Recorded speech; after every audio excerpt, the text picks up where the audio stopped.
കൊല്ലത്തിലിപ്പോൾ 2 ആണ്ടർതിയാണ് കേരളത്തിൽ കോമൺ സൊസൈറ്റിയിൽ. ഒന്ന് ഓണം, ഒന്ന് ക്രിസ്മസ്. ഈ 2 ആണ്ടർതിയിലും മുസ്ലിമീങ്ങളും മറ്റുള്ളവരും തല്ലാനുള്ള പരിപാടി മാത്രമാണ് ഈ സംഭവം. അയ്യേ എൻ്റെ മനുഷ്യന്മാരെ, നിങ്ങളൊക്കെ അത്ര വലിപ്പുണ്ടല്ലോ. അതുമ്മ ചർച്ച ചെയ്യുക, അതുമ്മ തല്ലുകൂട്. നമ്മൾ ഇന്ന് നാളെ രാവിലെ ഇവിടെ ഖിയാമത്ത് നാളായി എല്ലാവരും കൂടി ചത്തൊടുങ്ങാണെങ്കിൽ ഇതൊന്നും പ്രശ്നമില്ല. എന്തോ ആയിക്കോട്ടെ എന്ന് വിചാരിക്കുക. ഒരു ജനത കണ്ടും കേട്ടും കൊണ്ടും കൊടുത്തും ഏറ്റും നടന്നും അങ്ങനെയൊക്കെ അല്ലേ ഒരു ഇപ്പോഴല്ലടോ ആശുപത്രിയൊക്കെ ഉണ്ടായത്, ഇപ്പോഴല്ലേ വാഹനങ്ങളുണ്ടായത്. ഇത് ഓരോ ഇപ്പോഴെ 10-25 കൊല്ലം മുമ്പ് വരെ നമ്മുടെ നാടിൻ്റെ അവസ്ഥ എന്താ? ഒരു മനുഷ്യന്, ഒരു മുഹമ്മദിനോ ഒരു നഫീസക്കോ ഒരു തോമസിനോ ഒരു യശോദക്കോ ഒരു രോഗം വന്നാൽ കിലോമീറ്ററുകളോളം കസേരക്ക് തണ്ടിട്ട് ഏറ്റി നടക്കുക ഈ മനുഷ്യന്മാർ. എന്തേ നടന്നിട്ടില്ലേ? അന്നിവിടെ ഓണം പ്രശ്നമാണോ? അന്നിവിടെ ക്രിസ്തുമസ് പ്രശ്നമാണോ? എടോ, തിന്നല്ലാത്തൊരു പണി ഇവിടെ ആർക്കുമില്ല. അപ്പോൾ ഓണവും പ്രശ്നമാണ്, ക്രിസ്തുമസും പ്രശ്നമാണ്. തീറ്റ കൂടി, സുഖം കൂടി, സൗകര്യം കൂടി. മനുഷ്യത്വത്തിനേക്കാളും വലിയ മതമുണ്ടോ? ലോകത്തെ ഏറ്റവും വലിയ മതം മനുഷ്യത്വല്ലേ? മനുഷ്യന്മാര് മനുഷ്യത്വത്തിനല്ലേ മതം നമ്മളോട് കൽപ്പിച്ച്? യാതൊരു ബോധവുമില്ല. ഈ ജനതയിൽ ഇനി എന്തുണ്ടാവും എന്ന് എനിക്ക് പറയാൻ കഴിയില്ല. അള്ളാഹു കാത്തിരക്ഷിക്കട്ടെ. എന്താണ് ഈ നിലക്ക് പോവാണെങ്കിൽ വർഗീയ കലാപങ്ങളുടെ ഭൂമിയായി കേരളം മാറും. അതിൽ വേദനയുമില്ല. കാരണം തല്ലാൻ വേണ്ടി വടിയാക്കി ഇരിക്കണ പണിയാ 3 കൂട്ടർക്കും.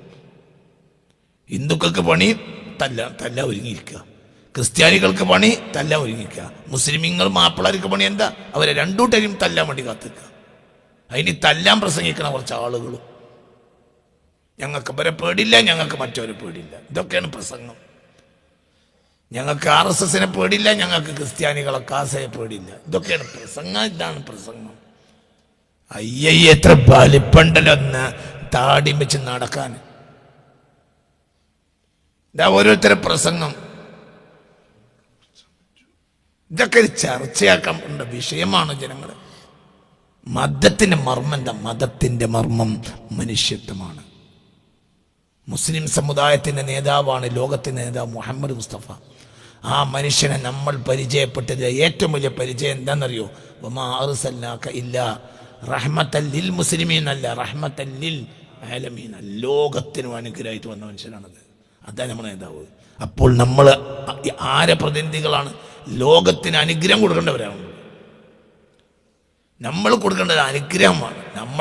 നമ്മളെ സാന്നിധ്യം ഉണ്ടായാൽ ഒരു നാട്ടിനുണ്ടാവേണ്ടത് സ്നേഹവും ബഹുമാനവും പരസ്പര പൊരുത്തവും ഐക്യവും സന്തോഷവും. കാരണം നമ്മൾ ആരുടെ പ്രതിനിധികളാണ്? വമാ അർസൽനാക ഇല്ലാ റഹ്മത്തൻ ലിൽ ആലമീൻ.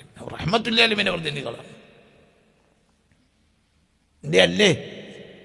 നമ്മളിവിടെ നമ്മൾ സുന്നികളെ പ്രതിനിധിയാണോ? മുജാഹിദിന്റെ പ്രതിനിധിയാണോ? നമ്മൾ മുസ്ലിമീങ്ങളെ പ്രതിനിധിയാണോ? നമ്മൾ ഷാഫികളെ ഹനഫികളെ പ്രതിനിധിയാണോ? അല്ല, നമ്മൾ മുഹമ്മദ് മുസ്തഫാന്റെ പ്രതിനിധികളാണ്. മുഹമ്മദ് മുസ്തഫ ആരാ? മുഹമ്മദ് മുസ്തഫ വമാ അർസൽനാക ഇല്ലാ, സർവ്വ ലോകത്തിനും അനുഗ്രഹം മാത്രം വിളമ്പാൻ തന്ന മനുഷ്യനാണ് മുഹമ്മദ് മുസ്തഫ. മൂട്ട് കാട്ടിയവരെ അടിക്കേണ്ടി വന്നിട്ട് അടിച്ചിട്ട് ആകെ ഈ ലോകം മുഴുവനും നന്മ പ്രചരിപ്പിച്ചിട്ട് ആ മനുഷ്യന്റെ കാലത്ത് ആകെ ശത്രുപക്ഷത്തും തൻ്റെ പക്ഷത്തുമായി മരിച്ചത് 400-ൽ താഴെ ആളുകളാണ്. അതിനേക്കാൾ ഉണ്ട് എന്ന് തെളിയിച്ചെന്നാൽ എൻ്റെ ചെവി ഞാൻ മുറിച്ചു തരും. എന്താ മനസ്സിലാക്കുക? പുന്നപ്രവേലാറിൽ മാത്രം 7000 ആൾ കൊല ചെയ്യപ്പെട്ടു എന്നാണ് കണക്ക്. അങ്ങനെയും ഒരു കണക്കുണ്ട്, അതും ഞാൻ വായിച്ചിട്ടുണ്ട്. മലയാളത്തെ ചരിത്ര പുസ്തകത്തിലുണ്ട്. 7000 ആളെയെങ്കിലും. ഏറ്റവും ചെറിയ കണക്ക് 2000 ആണ്. പുന്നപ്രവയലാർ സമരത്തിൽ മാത്രം മലയാളികൾ തമ്മിൽ കൊന്നത് 7000 ആളുകളെ എന്ന് റിപ്പോർട്ടുണ്ട്. ഔദ്യോഗിക കണക്കുണ്ട്, ഔദ്യോഗിക കണക്കുണ്ട്. ഞാൻ വായിച്ചിട്ടുണ്ട്, മലയാള ചരിത്ര പുസ്തകത്തിലുണ്ട്, നമ്മുടെ ഹിസ്റ്റോറിയൻസ് എഴുതിയത്. ഇത് ഒരു ലോകം മുഴുവനും നന്മ പ്രചരിപ്പിച്ചൊരു മനുഷ്യൻ. എന്നിട്ട് ആ മനുഷ്യന്റെ കാലത്ത് 2 പക്ഷത്തും കൂടി മരിച്ചത് 400-ൽ താഴെ ആളുകളാണ്. എന്തിനാ മനുഷ്യൻ വന്നത്? വമാ അർസൽനാക ഇല്ലാ റഹ്മത്തൻ ലിൽ ആലമീൻ. ലോകത്തിന് അനുഗ്രഹമായിട്ട് വന്നതാ. പറഞ്ഞിട്ട് കാര്യമില്ല.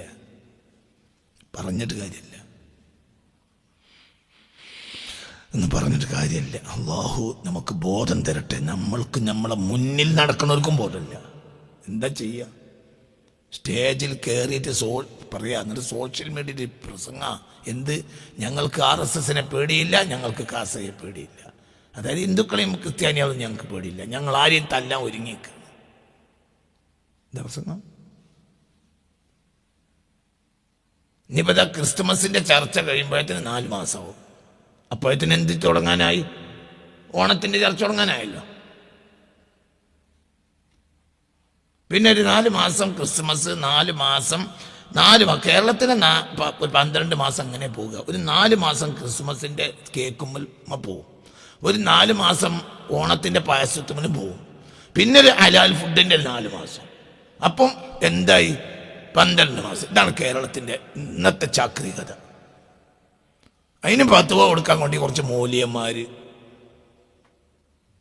അതിന് 10 കൊടുക്കാൻ മൂല്യന്മാര്, മറ്റൊരു 10 കൊടുക്കാൻ കുറച്ച് വർഗീയവാദികൾ. 2 ഭാഗത്ത് എല്ലാം ക്രിസ്ത്യാനി, ഹിന്ദുക്കളും മുസ്ലിമീങ്ങളും കുറച്ച് വർഗീയവാദികൾ ഫത്വയും കൊണ്ടിരിക്കുക, മനുഷ്യന്മാരെ തമ്മിൽ തെറ്റിക്കാൻ. അയ്യയ്യേ, പോത്തിന്റെ ബുദ്ധി ഉണ്ടെങ്കിലല്ലേ എങ്ങനെയാവുള്ളൂ? ഈ ഓണം ഇന്നലെ രാവിലെ തുടങ്ങിയതാ. ഓണത്തിന് പേര് വല്ല ചർച്ച ഇവിടെ ഉണ്ടായിരുന്നു?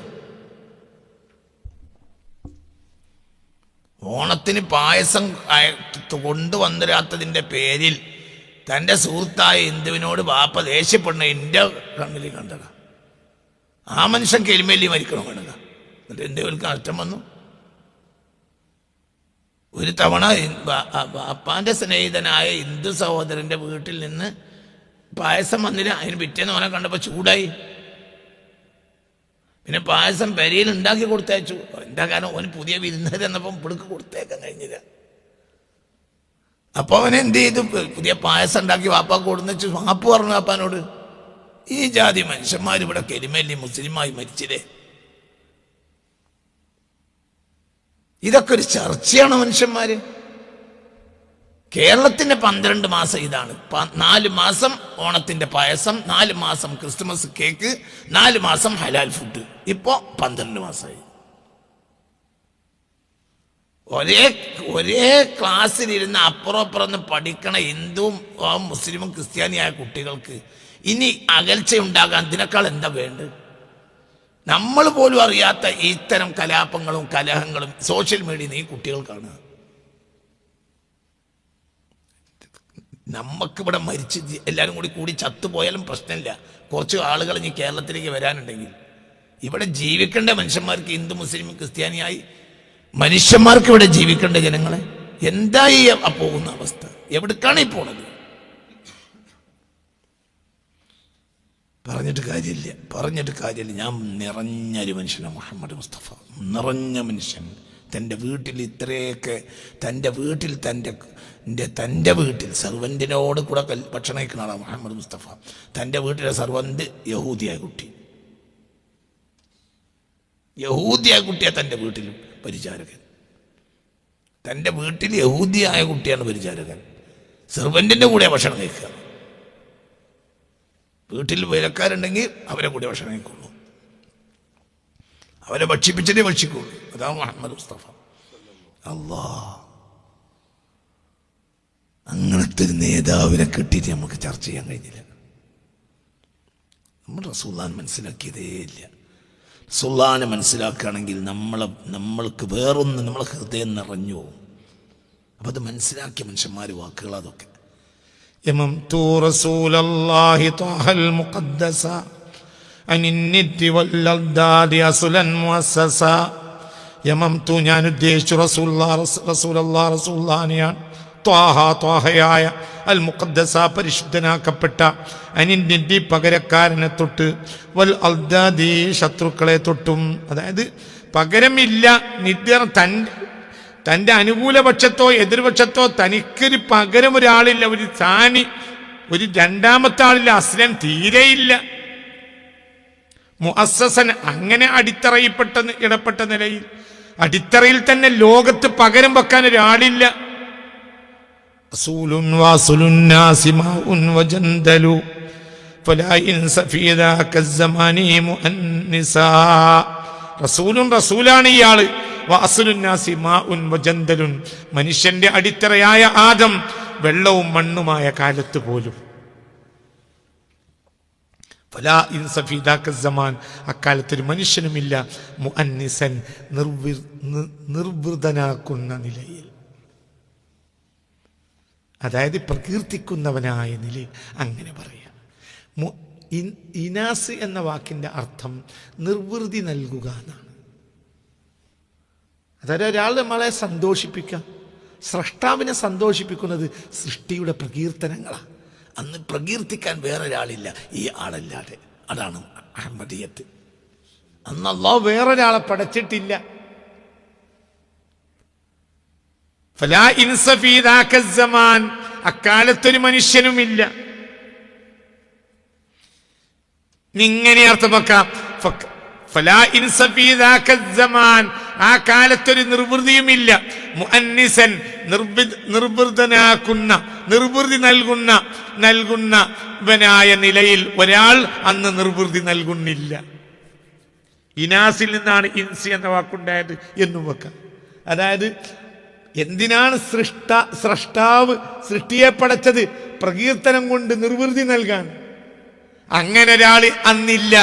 ആരേ ഉള്ളൂ? ഇയാളേ ഉള്ളൂ. ഇയാളല്ലാത്ത വേറൊരാളെ പടച്ചിട്ടില്ല. അതാണ് ഇയാൾ മുഹമ്മദ് സ്വല്ലല്ലാഹു അലൈഹി വസല്ലം. രണ്ടർത്ഥം വെക്കാം. അതായത് അൽഹംദുലില്ലാ എന്ന് പറയാൻ അന്നൊരാദമും ഇല്ല. ആദം അന്ന് വെള്ളത്തിൽ കിടക്കുകയാണ്.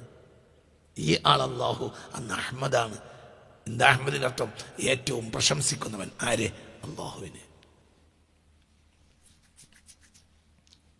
നമുക്കറിയില്ല, നമുക്കിതൊന്നും അറിയില്ല. നമുക്ക് എങ്ങനെയൊക്കെ വില കെടുത്താൻ കഴിയുന്നത് നമ്മളെ ഗവേഷണം. എല്ലാ ഗവേഷണം അങ്ങനെയല്ലോ, ഭയങ്കര ഗവേഷണങ്ങൾ. ഈ 20-ാം നൂറ്റാണ്ടിൽ മുസ്ലിമീങ്ങൾ കണ്ടെത്തിയ ഏറ്റവും വലിയ മുസ്ലിം സമ്പ്രദായത്തിലെ പണ്ഡിതന്മാർ 20-ാം നൂറ്റാണ്ടിൽ കണ്ടെത്തിയ ഏറ്റവും വലിയ അത്ഭുതം എന്താണ്? ഞാൻ പറഞ്ഞു തരട്ടെ. ഞാൻ പറഞ്ഞുതരാം. അതായത് വലിയ ശമ്പളം 50,000 75,000 ദീനാർ ദിർഹം റിയാൽ മാസത്തിൽ ശമ്പളം വാങ്ങുന്ന പണ്ഡിതന്മാർ ഗവേഷണം നടത്തിയിട്ട് ബോംബൻ ഗവേഷണം നടത്തി അവസാനം കണ്ടുപിടിച്ചത് നബിയുടെ ഉമ്മയും ബാപ്പയും ഖബറാണ്.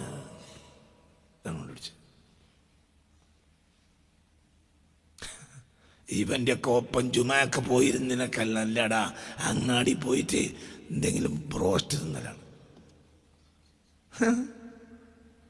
ഇവനൊക്കെ കുത്തുബോധന്റെ ബാക്കിൽ പോയി നിനക്ക് നല്ലത് അങ്ങാടി കൂടി തേരാപ്പാര നടന്നിട്ട് ഈ അമാക്കത്തിൻ്റെ അയലുകാർ പള്ളിയിൽ നിന്ന് ഇറങ്ങിപ്പോയിട്ട് 4 റക്അത്ത് നിസ്കരിക്കുക. എന്ത് ഈ മാനവർക്ക്? എന്താണടാ അറബ് പണ്ഡിതന്മാർ 100 കൊല്ലത്തിനോട് കണ്ടുപിടിച്ചത്? നബിയുടെ ഉമ്മയും ബാപ്പയും ഖബറാണ്. ഓൻ്റെ ഉമ്മയും ബാപ്പയും സ്വർഗത്തിലാണ്. നബിന്റെ ഉമ്മയും ബാപ്പയും നരകത്തിൽ ഇങ്ങനെ പൊരിഞ്ഞ് കിടക്കുക. ഞാൻ ഇവരെ പോത്തുകളെ എന്ന് വിളിക്കാത്തത് പോത്തുകളോടുള്ള ബഹുമാനം കൊണ്ടാണ്. കാരണം പോത്തുകൾക്കുണ്ടല്ലോ ബഹുമാനം. മനുഷ്യരിൽ നിന്ന് പോത്തുകൾ നമ്മളെ പറഞ്ഞാലോ നമ്മളൊന്നും അത്ര മോശമായിട്ടില്ല. എന്താ കണ്ടുപിടിച്ചു? യൂറോപ്പ് പലതും കണ്ടുപിടിച്ചു, അമേരിക്ക കണ്ടുപിടിച്ചു, പലതും കണ്ടുപിടിച്ചു. മുസ്ലിമീങ്ങൾ എന്താ കണ്ടുപിടിച്ചത്? മുസ്ലിമീങ്ങൾ ഒരു തീപ്പെട്ടിക്കൊള്ളി പോലും കണ്ടുപിടിച്ചില്ല. അത് പറഞ്ഞ സത്യമാണ്. മുസ്ലിമീങ്ങൾ പലതും കണ്ടുപിടിച്ചില്ല എന്നാ. അത് 1000 കൊല്ലം മുമ്പാണ്. ഇപ്പന്നെ മുസ്ലിമീങ്ങൾ കണ്ടുപിടിച്ചത് 1914 ഒന്നാം ലോക മഹായുദ്ധം. അതോടുകൂടെ അറബ് റിവോൾട്ട് വന്നു. അറബ് റിവോൾട്ടിന് ശേഷം മുഴുവൻ അട്ടിമറിഞ്ഞു. മാറി, എല്ലാം മാറി. ഈ ഒരു പണം വന്നു മുസ്ലിമീങ്ങൾക്ക്. 1924 സൗദി അറേബ്യയെ വഹാബിസത്തിന്റെ കയ്യിൽ വരുന്നത്. 1932 അൽ മംലക്കത്തുൽ അറബിയത്തു സൗദിയ വന്നു. ഇതാ ഒരു 100 കൊല്ലം കഴിഞ്ഞു. 24 ഇതാ 101ാമത്തെ കൊല്ലം. എന്താണ് അവർ കണ്ടുപിടിച്ചത്? എന്തിനും പണം,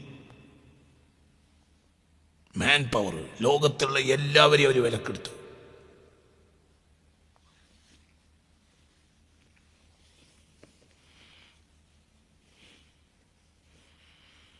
എന്താണ് ചെയ്തത്? ആകെ അവർ ചെയ്തത് മോറിസ് ബുക്കായെ കൊണ്ട് ഖുർആൻ, ബൈബിൾ ആൻഡ് സയൻസ് എന്ന പുസ്തകം രചിച്ചു. ആകെ അദ്ദേഹം കിടക്കുന്നത് ഒരു കത്തോലിക്ക സെമിത്തേരിയിലാണ് മോറിസ് ബുക്കായി കിടക്കുന്നത്.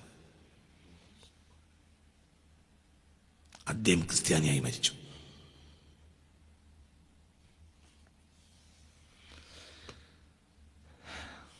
നിങ്ങൾക്ക് എന്തൊക്കെ കേസ് കൊടുക്കാമല്ലോ, അവാസ്തവം പ്രചരിപ്പിക്കുന്നവർ. ഖുർആൻ ബൈബിൾ ആൻഡ് സയൻസ് എന്ന പുസ്തകം എഴുതി, അതാണ് 100 കൊല്ലം കൊണ്ട് സൗദി അറേബ്യ ചെയ്ത ഏറ്റവും വലിയൊരു സേവനം എന്ന് പറഞ്ഞാൽ എന്താണുള്ളത്? ചെയ്തത് മോറിസ് ബുക്കായിയെ കൊണ്ട് ഖുർആൻ ബൈബിൾ ആൻഡ് സയൻസ് എന്ന പുസ്തകം എഴുതിച്ചു. മോറിസ് ബുക്കായി എവിടെ കിടക്കുന്നത്? ഒരു ക്രിസ്തീയ സെമിത്തേരിയിൽ.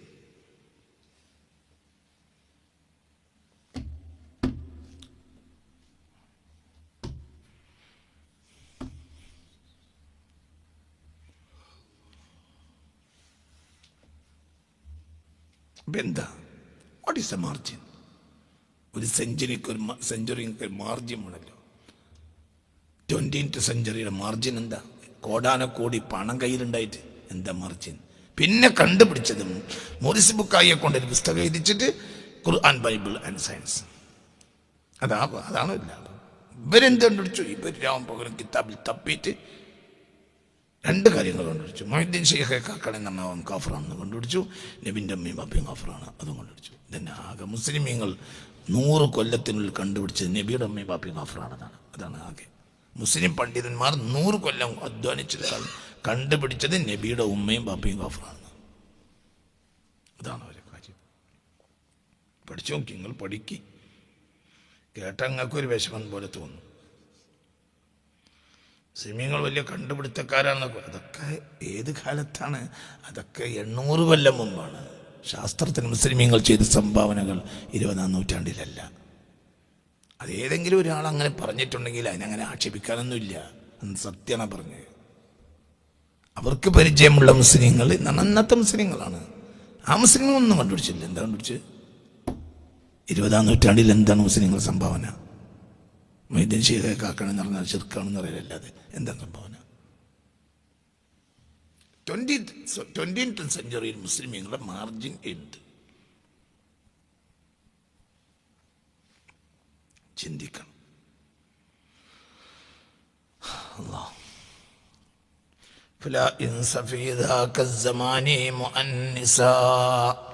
അന്ന് ഇനാ നിർവൃതി നൽകാൻ അന്നൊരു ഇൻസും വേറെയില്ല. ഈ ഇൻസേ ഉള്ളൂ, മുഹമ്മദ് സല്ലല്ലാഹു. അപ്പോൾ അല്ലാഹു തആല ഈ ഇൻസിന് നൽകിയ പേരാണ് അഹ്മദ് സല്ലല്ലാഹു അലൈഹി വസല്ലം എന്ന്. തതവ്വറ ഫിൽ അത്വാരി ഫി കുല്ലി ഹൈകലി വഹത്താ ബദാ ലിന്നാസി ഖർമൻ മുഖദ്ദസാ وجاء بأمر الله يدعو مبشرا نذيرا شكورا ذاكرا ومقدسا وحتى بدا للناس قرما مقدسا تطور في الأطوار تطور ആ റസൂല് പിന്നെ തതവ്വറ പരിണമിച്ചു വന്നു ഫിൽ അത്വാരി പലതരം ഘട്ടങ്ങളിൽ ഫീ കുല്ലി ഹൈക്കലിൻ എല്ലാ മഹത്വപ്പെട്ട പുരുഷന്മാരിലൂടെയും വഹത്ത അങ്ങനെ ബദാ ആ ആൾ വെളിവായിലിന്നാസി ജനങ്ങൾക്ക് മുന്നിൽ കർമ്മൻ നേതാവായിട്ട് മുഖദ്ദസൻ പരിശുദ്ധനാക്കപ്പെട്ടവനായ നേതാവായിട്ട് വെളിവായി. തതവ്വറ ആ ആൾ പരിണമിച്ചു വന്നു. അതായത് അള്ളാഹുവിൻ്റെ മഹത്തായ വെളിച്ചമായി അള്ളാഹു ഉദിപ്പിച്ച മുഹമ്മദ് മുസ്തഫ തങ്ങൾ പല ഘട്ടങ്ങളിലായി പല വ്യക്തികളിലൂടെയും അതിങ്ങനെ വന്നു. ആദം വന്നപ്പോൾ ആദമിൻ്റെ മുതുകിലുണ്ടായിരുന്നു, നൂഹ് വന്നപ്പോൾ നൂഹിൻ്റെ മുതുകിലുണ്ടായിരുന്നു. അതാണ് ഫീ കുല്ലി ഹൈക്കലിൻ എല്ലാ മഹത്വപ്പെട്ട വ്യക്തികളിലൂടെയും തതവ്വറ പരിണമിച്ചു വന്നു. ഫിൽ അത്വാരി പല ഘട്ടങ്ങളിൽ, ഫീ കുല്ലി ഹൈക്കലിൻ എല്ലാ മഹത്വപ്പെട്ട ആളുകളിലൂടെയും. ഇബ്രാഹിം അഗ്നികുണ്ഡത്തിലെറിയപ്പെട്ടപ്പോൾ അവരുടെ മുതുകിലുണ്ടായിരുന്നു. എല്ലാ മഹാന്മാരിലൂടെയും വന്നു. ആ മഹാന്മാരുടെ മഹത്വം എന്ന് പറഞ്ഞാൽ എന്താണ് അവരെ മഹത്വം? എന്താണ് ഇതിൻ്റെ മഹത്വം? ഇതുകൊണ്ട് അമേരിക്കൻ പ്രസിഡന്റിനെ വിളിച്ചൂടെ? എന്താണ് മഹത്വം? അതിലെന്തുണ്ട്? ഒരു ചിപ്പ് അതിൻ്റെ ഉള്ളിൽ കയറ്റി വെച്ചിട്ടുണ്ട്. അതാണ് അതിൻ്റെ മഹത്വം. ചിപ്പ് വച്ചാലോ പിന്നെ അവിടെ പട്ടിനെറിയാനേ പറ്റുള്ളൂ. പിന്നെന്താ അതുകൊണ്ട് കാര്യം? കുട്ടീനെ തല്ല, എറിയ, കാക്കാനെറിയ, എന്താ കാര്യം? ഇതുകൊണ്ട് അമേരിക്കൻ പ്രസിഡന്റ് വിളിക്കാൻ കഴിഞ്ഞ ഇതിൻ്റെ ഉള്ളിൽ എന്തുള്ളത് കൊണ്ടാണ്? ആ ചിപ്പുള്ളത് കൊണ്ടാണ്. അത്രയേ ഉള്ളൂ. എല്ലാവർക്കും കിട്ടിയത് മുഴുവൻ ഈ ചിപ്പതിൻ്റെ ഉള്ളിൽ കയറ്റിയതാണ് മുഹമ്മദ്. അതാണ് കാര്യം. അത് അവരെ നിന്ദിക്കലല്ല, അവരെ നിന്ദിച്ചു എന്ന് പറഞ്ഞാൽ മനുഷ്യരെന്ന് അവരെ തല്ലിട്ടു. ഇബ്രാഹിം നബിയെ നിന്ദിക്കലല്ലേ? അല്ല, ഇബ്രാഹിമിന്റെ ഉള്ളിൽ മുഹമ്മദിയത്ത് കയറിയതാണ് സ്വല്ലല്ലാഹു അലൈഹി വസല്ലം. അപ്പോൾ ഇബ്രാഹിം ലോകത്തിന്റെ മഹാ നേതാവായി. അഗ്നികുണ്ടല്ല, ഭൂലോകം മുഴുവൻ അഗ്നി ഉണ്ടാക്കിയിട്ട് അതിൽ ഇബ്രാഹിമിനെ നടത്തിയാൽ ഇബ്രാഹിം അതിലെ ഓടിയാണ് കളിക്കും. കാരണം ഇബ്രാഹിമിന്റെ ഉള്ളിൽ എന്തുണ്ട്? മുഹമ്മദ് ഉണ്ട് സ്വല്ലല്ലാഹു അലൈഹി വസല്ലം.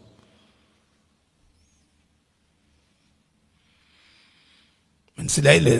ചിന്തിക്ക്. റൂമിയുടെ ഒരു കവിതയുണ്ട്, ഞാൻ കാറ്റിനോട് ചോദിച്ചു.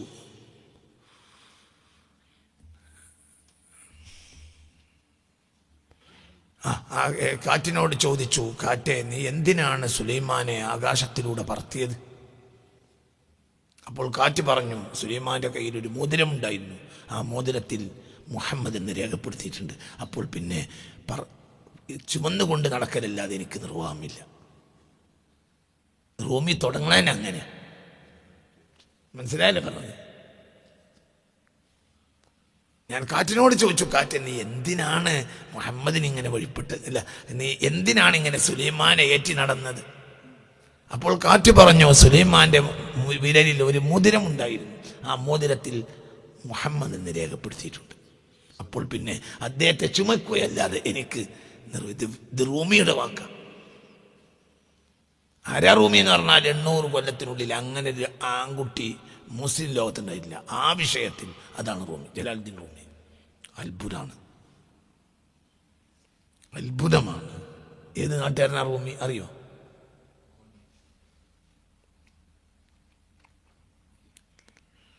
ഏത് രാജ്യത്താണ് ഇന്ന് ആ പ്രദേശം? ഏത് രാജ്യ? റൂമിയുടെ നാട് പറയും.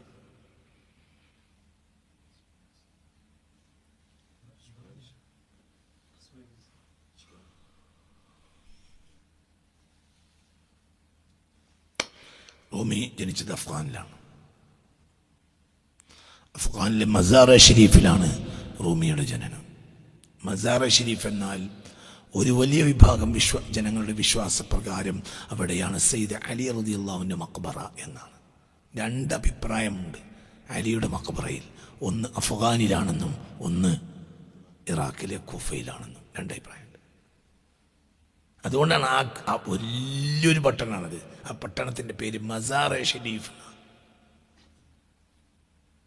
ഇൻഷാ അള്ളാഹ് എനിക്ക് വലിയ ആഗ്രഹമുണ്ട് അഫ്ഗാനിൽ പോകാൻ. ഇൻഷാ അള്ളാഹ് വിത്തിൻ 2 years ഇൻഷാ അള്ളാഹ്.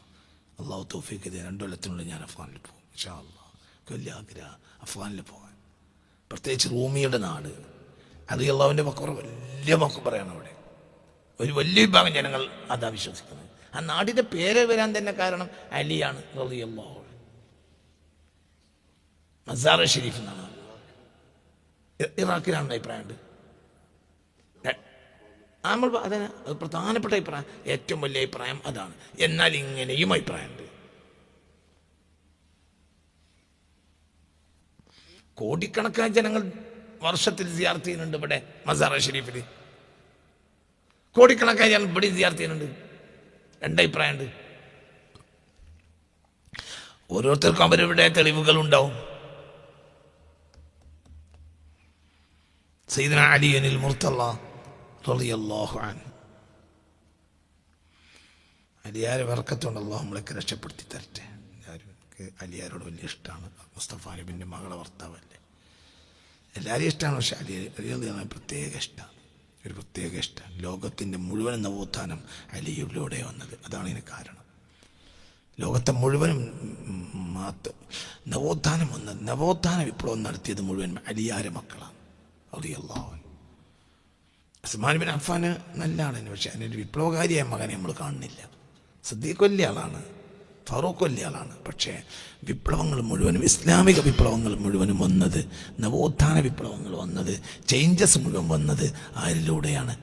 അലിയിലൂടെയാണ്. ഇനി നമ്മൾ കാത്തിരിക്കുന്നതും അലിയാരെ കുട്ടിയാണ്, ഇമാമുൽ മുൻതളർ മഹ്ദി റളിയല്ലാഹു അൻഹു. പരിവർത്തനമാണ് ആവശ്യം, സ്വർഗമല്ല. സ്വർഗം മരിച്ചിട്ടുള്ള കാര്യമില്ല, ഇവിടെ പരിവർത്തനം. ഭാഗ്യവാന, ഭയങ്കര ഭാഗ്യവാന, ഭയങ്കര ഭാഗ്യവാന.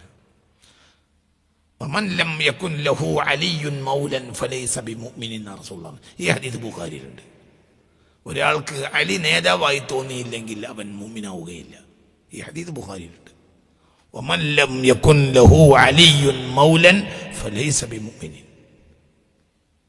ومن ഒരാൾ ലം യകുൻ ലഹു അലിയുൻ മൗലൻ, അവന് അലി നേതാവായിട്ടില്ലെങ്കിൽ ഫലൈസ ബിമുഅ്മിനിൻ, അവൻ മുഅ്മിനേ അല്ല.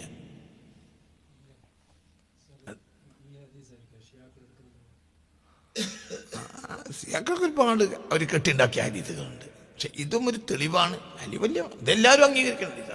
സഹീഹ് ബുഖാരിന്റെ ഹദീസ്. ഷിയാക്കൾക്ക് ഒരുപാട് തെളിവുകളുണ്ട്. അവരുണ്ടാക്കിയ ഹദീസുകളുണ്ട്, കള്ള ഹദീസുകളുണ്ട്. ഷിയാക്കളെ കാര്യം നമ്മൾ പരിഗണിക്കണ്ട. അതേ സമയത്ത് ഇത് അഹ്ലുസുന്നൻ അംഗീകരിക്കുന്ന ഹദീസാണ്. വലിയ ഭാഗ്യക്കാരങ്ങൾ പറഞ്ഞ വാക്ക് കൃത്യമാണ്. ഭാഗ്യവാനാണ് സയ്യിദുനാ അലി. പക്ഷെ ഇതിൽ രണ്ടഭിപ്രായമുണ്ട്. ഒന്ന് എവിടെയാണെന്ന്, നജഫിലാണെന്ന്, കൂഫയിലെ നജഫിൽ ആണെന്ന്. അവിടെ ഞാൻ പലവട്ടം പോയിട്ടുണ്ട്. ഇപ്പം മസാർ ഷെരീഫിനെ പറ്റി പഠിച്ചു നോക്കുമ്പോൾ എനിക്ക് വലിയ ആഗ്രഹം മസാർ ഷെരീഫിൽ പോകാൻ. ഇവിടെ മസാർ ഷെരീഫിനെ പറയാൻ കാരണം റൂമിയുടെ ജന്മസ്ഥലമാണ്. എന്ത് മസാർ? അതെവിടെയാ?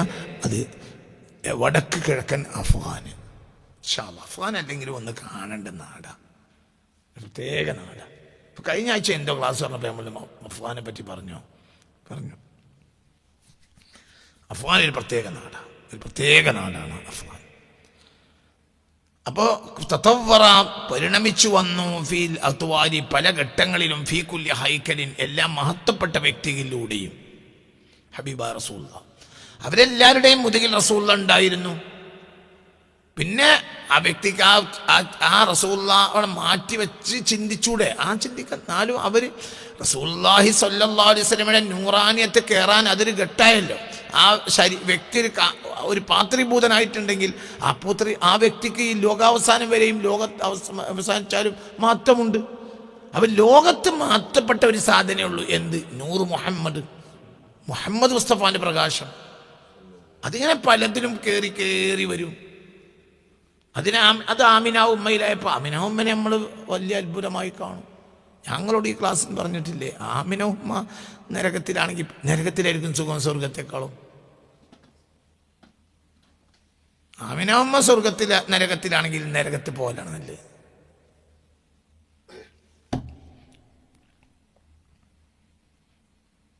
ആമിന ഉമ്മ നരകത്തിലാണ് എന്ന് തെളിയിച്ചാൽ നരകത്തെക്കുറിച്ചുള്ള എല്ലാ ചിന്താഗതിയും ഞാൻ മാറ്റും. പിന്നെതാ നല്ലത്, നരകത്തെക്കുറിച്ച് നമ്മൾ ചിന്താഗതി മാറ്റുക. കാരണം അത്രയും വലിയ ആളാണ് ആര്?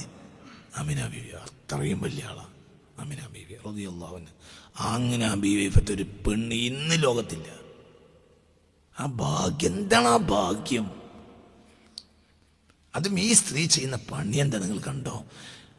6-ാമത്തെ വയസ്സ് കുട്ടിക്കായപ്പോൾ കുട്ടിയെ കൊണ്ടുപോവുകയാണ്. എങ്ങോട്ട് കൊണ്ടുപോയി? ബാപ്പാൻ്റെ ഖബർ കാണിക്കാൻ. അതോടുകൂടെ ഉമ്മാൻ്റെ ഉത്തരവാദിത്തം കഴിഞ്ഞു. ഇതാണ് മോനെ നിന്റെ ബാപ്പ ഈ കിടക്കുന്നു. അത് കഴിഞ്ഞ് തിരിച്ചു വരുമ്പോൾ ഉമ്മ മരിച്ചു. ഉമ്മാൻ്റെ ദൗത്യം അവിടെ അവസാനിച്ചു. നിങ്ങൾ എന്താ മനസ്സിലാക്കട്ടെ? 6-ാമത്തെ വയസ്സിൽ കുട്ടിയെ കൊണ്ടുപോയി ബാപ്പാൻ്റെ ഖബർ കാണിച്ചു. തിരിച്ചു വരുമ്പോൾ മരിച്ചു.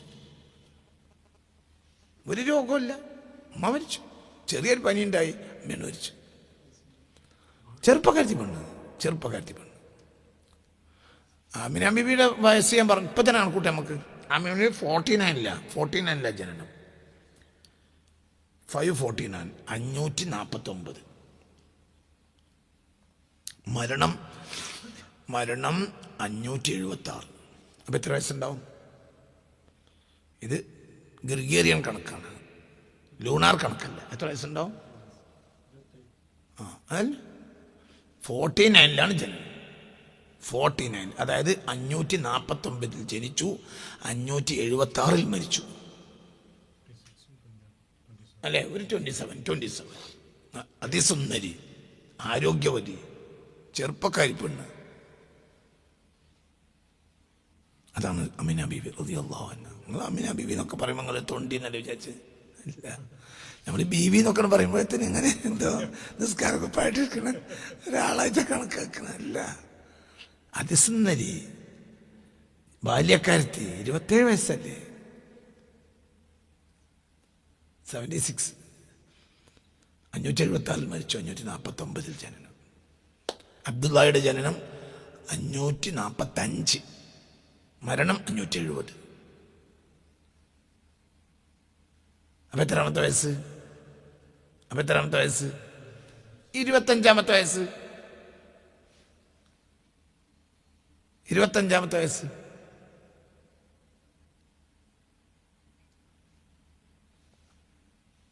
അബ്ദുള്ള എന്നവർ ജനിച്ചിട്ട് പിന്നെ 4ാമത്തെ കൊല്ലാണ് ആര് ജനിക്കണത്? ആമിന ബീവി. മനസ്സിലല്ല, 545 ജനിച്ചു ആര്? അബ്ദുള്ള എന്നവര്. 549 ആര്? ആമിന ബീവി. 570 മരിച്ചു അബ്ദുള്ള എന്നവര്. 576 ആര്? ആമിന ബീവി. 27 വയസ്സ്.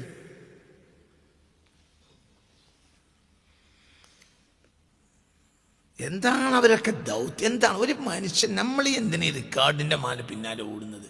റിക്കാർഡിൻ്റെതായ സാഹചര്യങ്ങളുണ്ടാവും. നമ്മൾ ഹൃദയം കൊണ്ട് എന്താ വായിക്കാത്ത? എന്താണ് അവരൊക്കെ ചെയ്ത തെറ്റ്?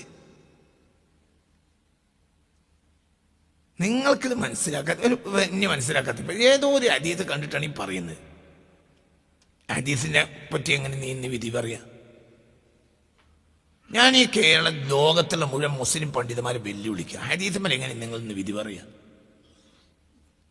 കാരണം നിങ്ങൾ തന്നെ പറയുന്നു 5000-ഓളം ഹദീസാണ് ലോകത്ത് നിന്നുള്ളത്. എത്ര ഹദീസാണ് മുസ്തഫ നബിയുടെ ഒരു ചരിത്രത്തിലുള്ളത്? ദശലക്ഷക്കണക്കിന്. ഈ ദശലക്ഷക്കണക്കുകളിൽ നിന്ന് ആ ഹദീസുകളിൽ നിന്നാണ് നിയമമെടുക്കേണ്ടത്. ഇന്ന് ലോകത്താകുള്ളത് എന്താണ്? 5000 താഴെ ഹദീസാണ്. പിന്നെ എങ്ങനെ നിങ്ങൾ ഹദീസുമ വിധി പറയാ? എന്താണ് നിങ്ങൾ ഈ പറയുന്നത്? എടോ, വെള്ളം ഒഴിക്കും, ബസ്മതി അരിയും ഇടും, ഇഞ്ചി ചതച്ചിടും, പിന്നെ പച്ചമുളക് ചതച്ചിടും, എണ്ണ ഒഴിക്കും, പിന്നെ തക്കാലം, സക്കാലം, മുക്കാലം, തക്കാലം, അങ്ങനെ കുറെ കാലങ്ങളുണ്ടല്ലോ. ഈ ജാതി സാധനങ്ങളെല്ലാം ഇട്ട് ഇറച്ചിയും ഇട്ട ഇതാണ് എന്ത്? ബിരിയാണി. ഇപ്പം എൻ്റെ കയ്യിൽ പച്ചവെള്ളം മാത്രമേ ഉണ്ടാവുള്ളൂ, ബിരിയാണി ആക്കൂ. ഹദീസുമ്മൽ വിധി പറയാൻ ഒരുങ്ങുന്ന മുസ്ലിം പണ്ഡിതന്മാർ പച്ചവെള്ളം കൊണ്ട് മാത്രം ബിരിയാണി ഉണ്ടാക്കാൻ ശ്രമിക്കുന്ന വിഡ്ഢിയെ പോലെയാണ്. അല്ലെങ്കിൽ എടാ, ആണായി ജനിച്ചിട്ടുണ്ടെങ്കിൽ ഇതിന് മറുപടി പറയാം. ഞാനീ പറഞ്ഞതിന് ഹദീസില്ല. ഹദീസ് എൻ്റെ ബാപ്പാൻ്റെ അടുത്ത് പോയാൽ കിട്ടുമോ? ഹദീസില്ല. ഹദീസ് കൊണ്ടുണ്ട് ഇഞ്ചി ഇത്ര പോയിട്ടാണ്. ഇത്ര പരിപ്പുണ്ടല്ലോ നിങ്ങളൊക്കെ. ഹദീസുമ്മൽ എങ്ങനെ വിധി പറയാ? എന്നാ വിധിക്കവിടെ വല്ല കമ്മിയുണ്ടോ? ഒരു കമ്മിയില്ല. ഈ ഹദീസൊക്കെ അവിടെ പഠിച്ച് മനസ്സിലാക്കിയ മഹാന്മാർ ഇതെല്ലാം കൃത്യമാക്കി പറഞ്ഞിട്ടുണ്ട്. അവസാന കാലമായപ്പോൾ ഹദീസ് ഇല്ലാതായി. ഹദീസ് ഇല്ലാതായത് നന്നായി. എന്തുകൊണ്ട്? ഹദീസ് എങ്ങാനും ഈ ദശലക്ഷക്കണക്കിന് ഹദീസ് നിലനിരുന്നെങ്കിൽ ഓരോ പള്ളിക്കലും ഓരോ സൈസായിരിക്കും ആരാധന. ഒന്ന് പടിഞ്ഞാട്ട്, ഒന്ന് കിഴക്കോട്ട്, ഒന്ന് രാവിലെ ജുമാ, ഒന്ന് ഉച്ചക്ക് ജുമാ. ഇപ്പൊ തന്നെ രാവിലെ ജുമാന്റെ നോട്ടീസ് ഞാൻ കണ്ടിട്ടുണ്ട് എൻ്റെ കുട്ടിക്കാലത്ത്. രാവിലെയും ജുമാ നടത്താമെന്നുള്ള അഭിപ്രായം. അങ്ങനെ അഭിപ്രായമുണ്ട്. എന്തൊക്കെ ഓരോ സൈസല്ലേ. എന്തൊക്കെയാണ് മദ്ഹബുകൾ. ജമാഅത്തായി നിസ്കരിച്ച നിസ്കാരം അല്ലാഹു സ്വീകരിക്കൂല എന്നുള്ള ഫത്വ ഞാൻ കണ്ടിട്ടുണ്ട്. ജമാഅത്ത് നിസ്കരിക്കാത്ത ആളുകൾ കേരളത്തിലുണ്ടല്ലോ. ജമാഅത്ത് നിസ്കരിക്കൂല. എൻ്റെ അങ്ങനെ ജമാഅത്ത് നിസ്കരിക്കാൻ പാടില്ല എന്നാണ് അവരെ വീക്ഷണം. അങ്ങനത്തെ ആളുകളുണ്ട്. ഈ 5000 ഹദീസായി തന്നെ അങ്ങനെയാണ്. അപ്പൊ ഈ ദശലക്ഷക്കണക്കിന് ഹദീസുകൾ ഉണ്ടെങ്കിലോ ഓരോ പള്ളിയിലും അങ്ങനെ ആദ്യം അന്വേഷിക്കേണ്ടത് ആ പള്ളിയിലെ ഇപ്പം എങ്ങനെയാണ്. ഒരു അവറേജ് എന്താണെങ്കിലും പടിഞ്ഞാട്ട് തിരിഞ്ഞിട്ടുണ്ടല്ലോ ഈ കൗമ്. അൽഹംദുലില്ലാ.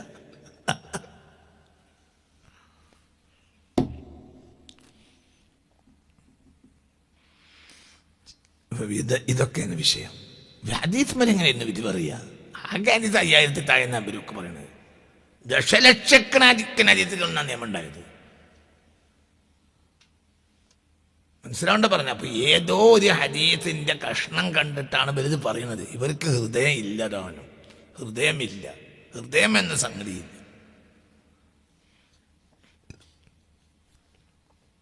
ഈ കേവലം ഈ കഷ്ണം ഹദീസുമ്മൽ വർത്താനം പറയാം. ഹദീസുകൾ ഇന്ന് പലപ്പോഴും അലങ്കാരം മാത്രമാണ് ഉള്ളത്. എന്തുകൊണ്ടെന്നാൽ ഹദീസുമ്മൽ വിധി പറയാനെന്ന് കഴിയില്ല, ഒരിക്കലും കഴിയില്ല. അതിൻ്റെ ആവശ്യവും ഇല്ല. ഖുർആനിൽ ഒരക്ഷരം നമുക്ക് നഷ്ടപ്പെട്ടു പോയിട്ടില്ല. ഖുർആനിൽ ആമിന ബീവി കഫറന്നില്ലേനും അബ്ദുള്ള അതും ഇല്ല. ഖുർആനിലുള്ളത് എന്താ? അവർക്കൊരു ശിക്ഷ ഉണ്ടാവില്ല എന്നാണ്. വമാകുന്ന മുഅദ്ദിബീന ഹത്താ നബഅസ റസൂല. റസൂലില്ലാത്ത ജനതക്ക് ശിക്ഷയില്ല. എന്താ ഖുർആൻ? അവർക്ക് റസൂലില്ല.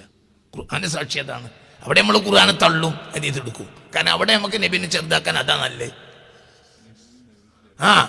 ഹദീസ് എതിരായി വന്നാൽ നമ്മൾ ഖുർആൻ എടുക്കും. കാരണം അവിടെ പിന്നെ നബിനെ ചെറുതാക്കാൻ നല്ല ഖുർആൻ ആണെങ്കിൽ അങ്ങനെയാണ്. നമ്മളിങ്ങനെ അങ്ങോട്ടും കളിച്ചോണ്ട് നിൽക്കും. എവിടെയാണ് നബിയെ ചെറുതാക്കാൻ പറ്റിയ? അങ്ങനെ ഖുർആൻ എടുത്താൽ നബിയുടെ മീബാബി സ്വർഗത്തിലാണ്.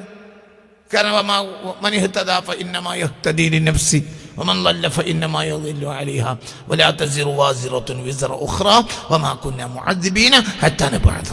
റസൂലില്ലാത്ത ജനതക്ക് ശിക്ഷയില്ല.